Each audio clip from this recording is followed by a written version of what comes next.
Hello, it is me, Circa Y, and today I'm going to be presenting to you the top 10 psychological experiments, all of which were selected by the majority of AP Psych students. Now, that's all I really had for an intro, so yeah, let's get into it now.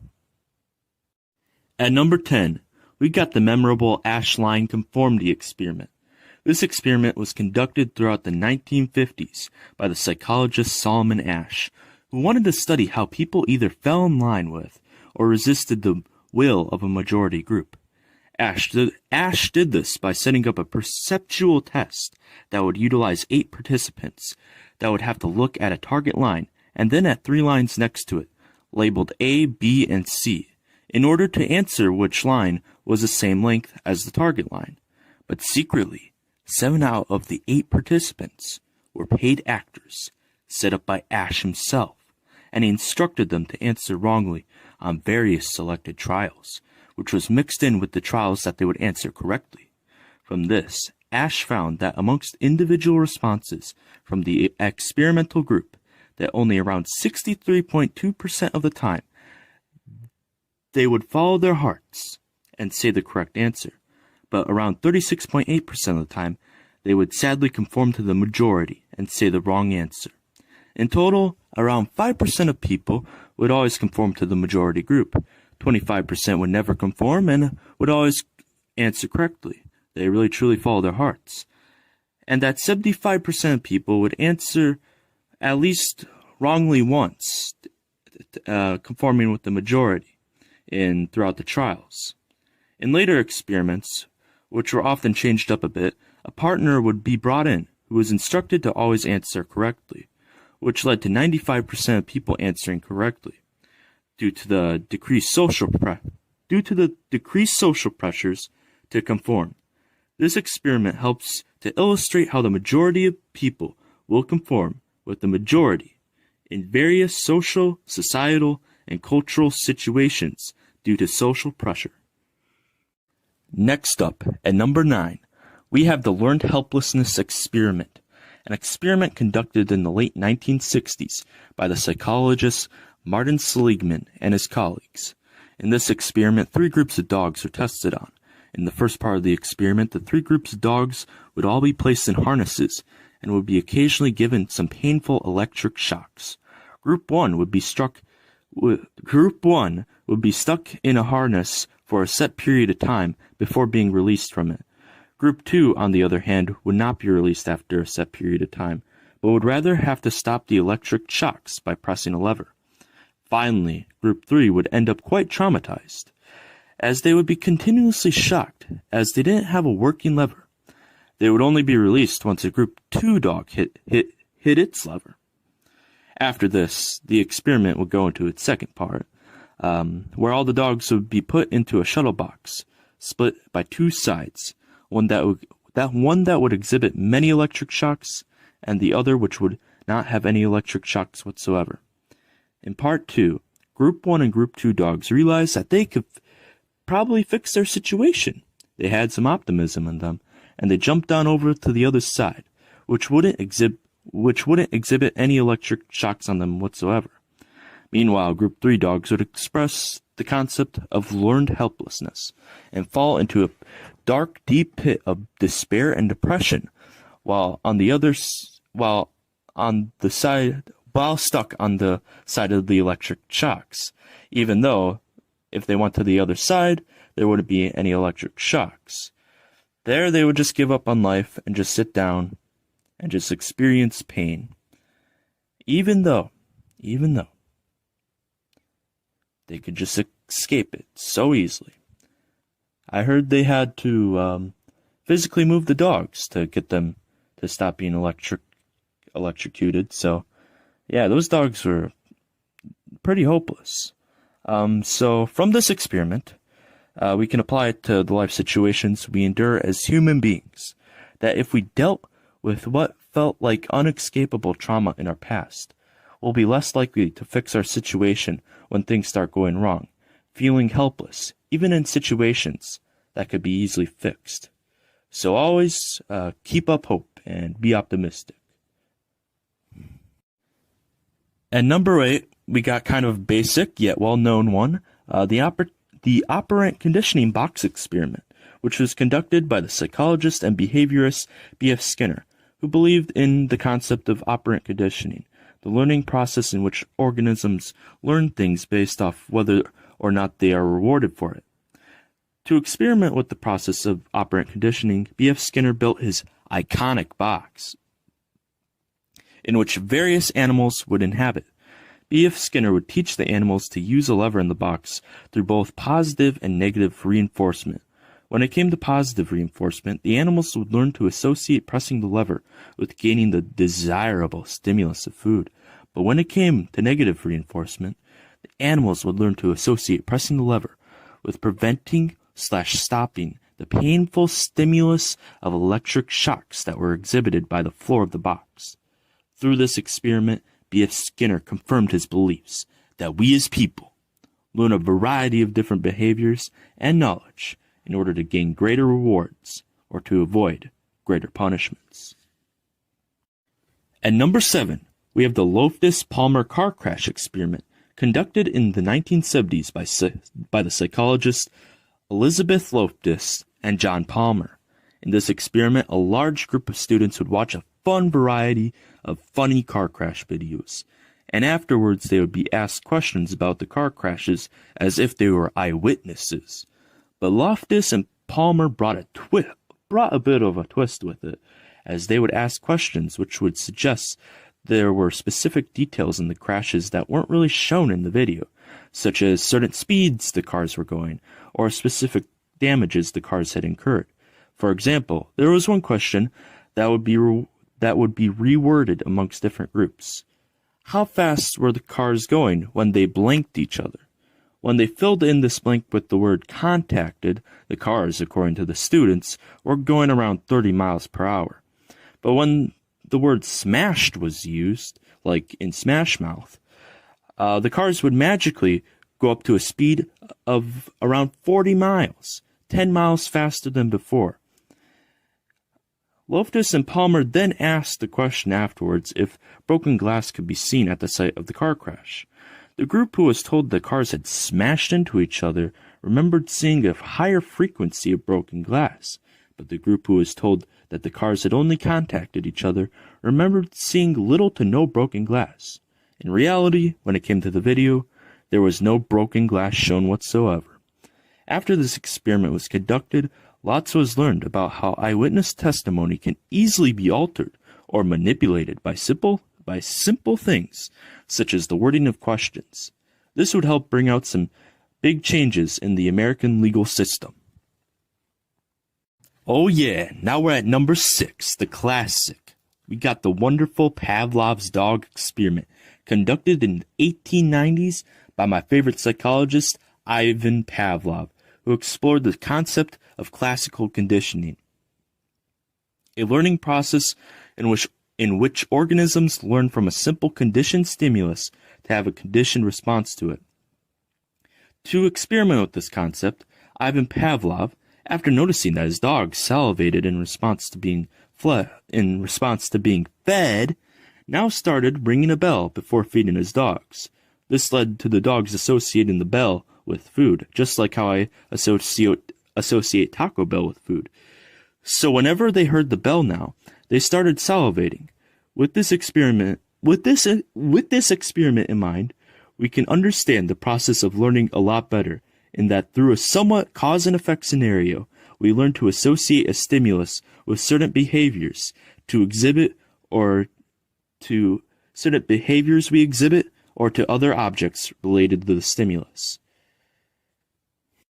Now we're halfway through at number 5 with the Harlow's monkey experiment. Monkey, an experiment conducted in the 1960s by the psychologist Harry Harlow, who wanted to disprove the dispositions of many base behavioralists and psychoanalysts who seemed to ignore the importance of comfort, companionship, and love when it came to healthy development. In this experiment, Harlow would pry infant monkeys away from their mothers and trap them in a cell to be with 2 inanimate monkey mothers instead. One of the inanimate monkeys was covered in a warm and fuzzy cloth, while the other inanimate monkey was made out of cold, artificial wires. Throughout the various trials of the experiment, Harlow would have both of the inanimate monkeys supply food and milk to the baby monkey. But he found that no matter which inanimate monkey had the goods, the baby monkey would always try to be in the presence of the cloth monkey, and generally stay away from the wire monkey as much as possible. The results of this experiment proved the perspective of social and cognitive psychologists who were right all along, that social intimacy was very essential in healthy development as both food and water, which were the two things that many behavioralists and psychoanalysts placed as their main emphasis on when it came to healthy development. At number 4, we have the depressing yet very interesting Milgram's electric shock experiment, conducted in the 1960s by the psychologist Stanley Milgram, who wanted to study how good people could commit atrocities such as the many ordinary Germans of the early 20th century, who later became possessed by the evils of Nazism.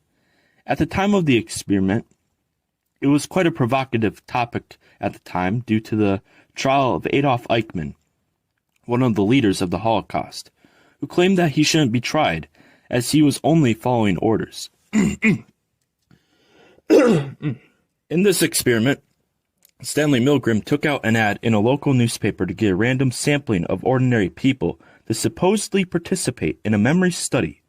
In the supposed memory study, there was an experimenter, the person leading the experiment, a teacher, the test subject, and a learner, an actor who was a confederate of the experimenter. Through a random draw, which was rigged, the test subject would be given the role as the teacher, and would have to say a variety of paired words, such as red hammer. Then afterwards, he would have to repeat one of the paired words, such as red, in which the learner was supposed to answer correctly with hammer. But if the learner messed up, they'd be shocked. And the more mess-ups there were, the more deadly the shocks were. Thing was, the shocks weren't real. And the actor playing the learner was going to intentionally get a lot of answers wrong and pretend to be getting tortured if the teacher intended to exhibit any electric shocks on him. And eventually, if the teacher did that enough, the learner would just go silent, as if he had died or something. I don't know. The teachers who were uncomfortable with exhibiting the electric shocks were pressured by the experimenter, who told them things like, "Please go on. The experiment requires you to continue. It is absolutely essential that you continue. You have no other choice. You must go on. And I'm responsible for anything that happens here." These phrases ended up causing the test subjects to continue the majority of the time. After the experiment, it was found that 65% of the participants had administered the final 450-volt electric shock to the learner, and that all of them had administered shocks of at least 300 volts.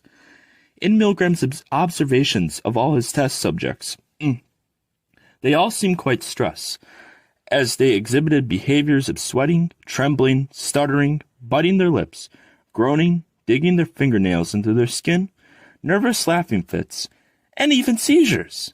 After reading that one off my script, I kind of have a lot of questions. Like what happened there? Like, what did you do? Like, did he? Whatever.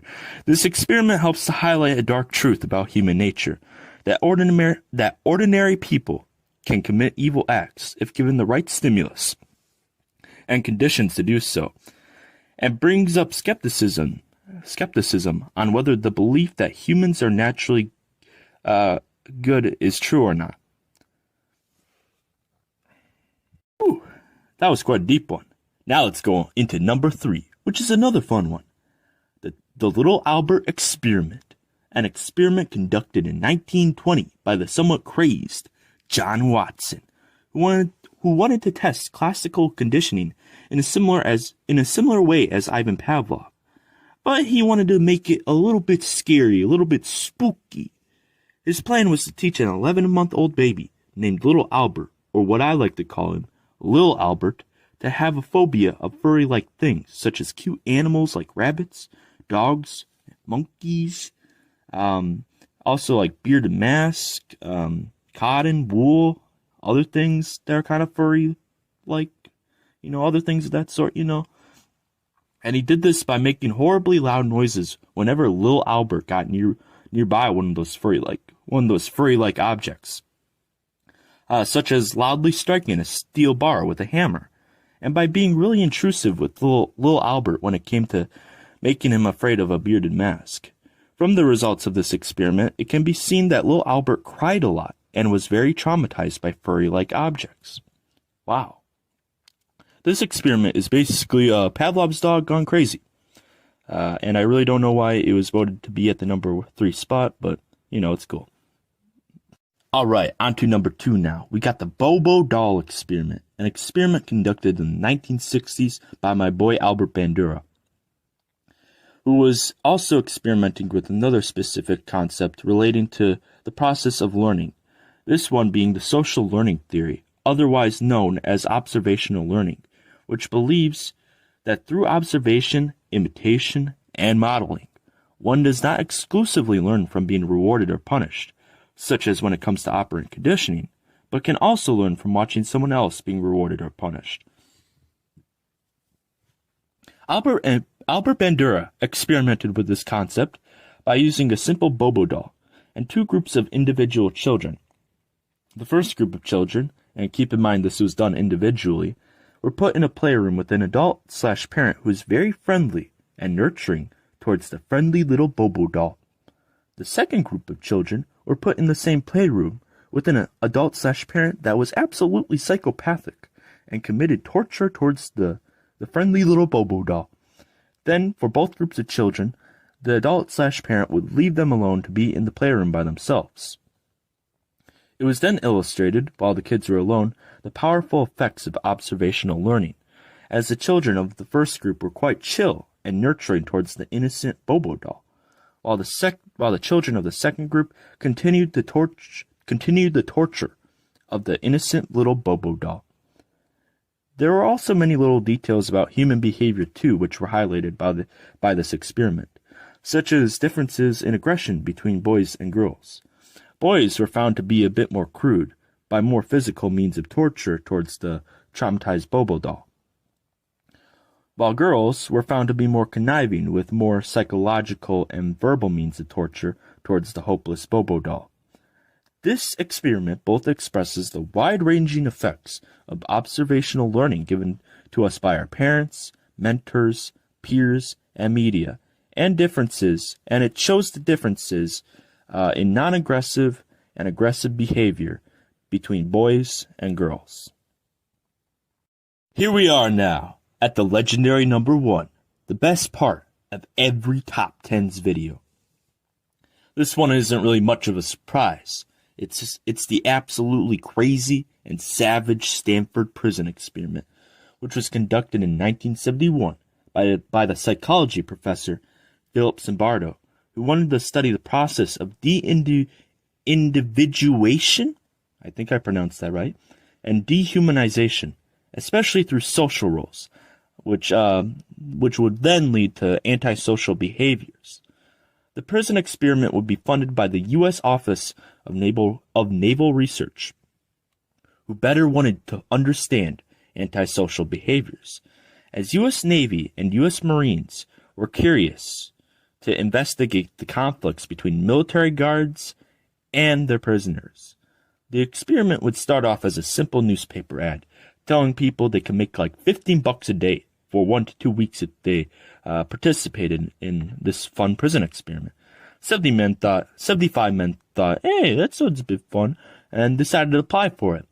But this number was cut down to 24 men, and they're all predominantly white and middle class, whilst many of the men who were excluded had criminal backgrounds or mental and physical health problems. Then, through a random selection process, the 24 men were split into two groups, guards and prisoners. The guards were instructed by Zimbardo to try not to harm the prisoners, but to maintain just law and order. Yeah, that didn't really happen, but okay. And while the prisoners, they kind of just did their own thing. On day one of the experiment, the prisoners were suddenly surprised with a mock arrest by the Palo Alto police, who gave them their Miranda rights, did some fingerprinting, and took some mugshots, all before strip-searching them and forcing them to wear an uncomfortable smock at the Stanford prison. On the second day, the prisoners did a fun little rebellion just for the fun of it. They were then punished by being sprayed by fire extinguishers, removing the prison, and then they had their clothes removed. Also, their mattresses were removed, and the guards they threw the main instigator into a dark closet, like where I am right now, reading this script off, so there isn't much echoing. On the third day, prisoners who didn't rebel much on the second day were rewarded with clothing, beds, and food, which was denied to everyone else at that time. The good prisoners later that day eventually returned to their old bedless cells, though. Later that same day, the guards forced the prisoners to do push-ups and to use a bucket in their cell as a form of bathroom. Also, prisoner 8162, he decided, hey, maybe I should just fake a mental breakdown and get out of here. And so that's what he did, and started screaming hysterically. He was like, oh, I'm burning up inside, ah! And so he was released from the prison. Then on the fourth day, the prisoners started distancing themselves from each other. Guards were doing really good at splitting them up and making them hate each other. And prisoner 819 just started, intensely crying, and he was just like, oh my gosh. And he talked to a priest, and he didn't really talk to him. The priest kind of just showed up, and he just was crying. And, Zimbardo was like, yeah, probably should let this guy out too. So he was also released. Guards didn't like that, though, so they got all the prisoners together and was like, hey, you prisoners, say this. And they all ended up saying, prisoner 819 is a bad prisoner, all while he was leaving. So he had just feel like they were, shaming him for leaving, and, yeah, probably didn't feel too good about that. On day 5, visitations were scheduled for the prisoners. This led to many of their parents seeing the prison's condition, getting pissed off, like the buckets in the prison cells, and they started formulating plans to contact their lawyers. It also led to Zimbardo's future wife, Christina Maslach, to get really mad at him. I mean, you really don't want to get your future wife mad at you. That's when things are going wrong.